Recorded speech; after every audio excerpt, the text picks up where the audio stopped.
Cable TV நிறுவனம் வந்து மாண்புமிகு அம்மா அவர்களாலே 2011ஆம் ஆண்டு துவங்கப்பட்டது.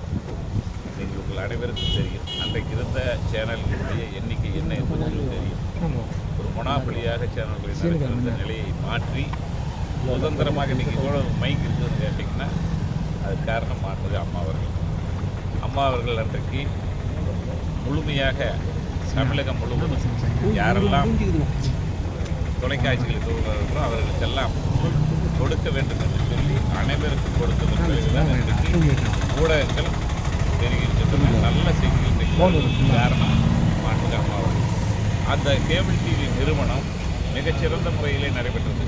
குறிப்பாக சொல்ல வேண்டும் என்று சொன்னால் லாபகரமாக துறையாக 7 கோடி ரூபாயை நாம் நம்முடைய அரசு கேபிள் டிவி நிறுவனத்திலிருந்து அரசுக்கு வழங்கினோம். ஆனால் இன்றைக்கு என்ன நிலைமை என்று பார்த்தால் செட்டாப் பாக்ஸுகளை அவர்கள் வாங்கவில்லை.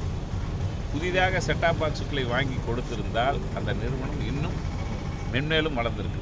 ஆகவே என்னுடைய அரசியலுக்கு அப்பாற்பட்டு நான் சொல்வதெல்லாம் இந்த நிறுவனம் மாண்புமிகு அம்மா அவர்களாலே கஷ்டப்பட்டு துவக்கப்பட்டது. இதற்கு லைசன்ஸ் என்று பார்த்தீர்களானால் அன்றைய வீட்டு வசதி மற்றும் செய்தித்துறை அமைச்சராக இருந்த நம்முடைய துணை ஜனாதிபதி வெங்கையா நாயுடு அவர்கள் அம்மா அவர்கள் மறைவுக்கு பிறகு மாண்புமிகு முதலமைச்சர் அண்ணன் எடப்பாடியார் அவர்கள் டெல்லிக்கு செல்கின்ற பொழுது நானும் அவரோடு சென்று இந்தியாவில் எந்த மாநிலத்திலும் இல்லாத வகையில் டிஜிட்டல் லைசன்ஸ் பெற்ற ஒரே நிறுவனம் தமிழ்நாடு அரசு கேபிள் டிவி நிறுவனம். அது அரசு நிறுவனம். இந்தியா முழுவதிலே நாம் தான் பெற்றோம்.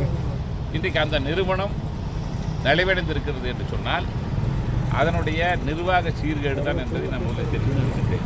ஆகவே இந்த நிர்வாக சீர்கேட்டை உடனடியாக களைய வேண்டும்.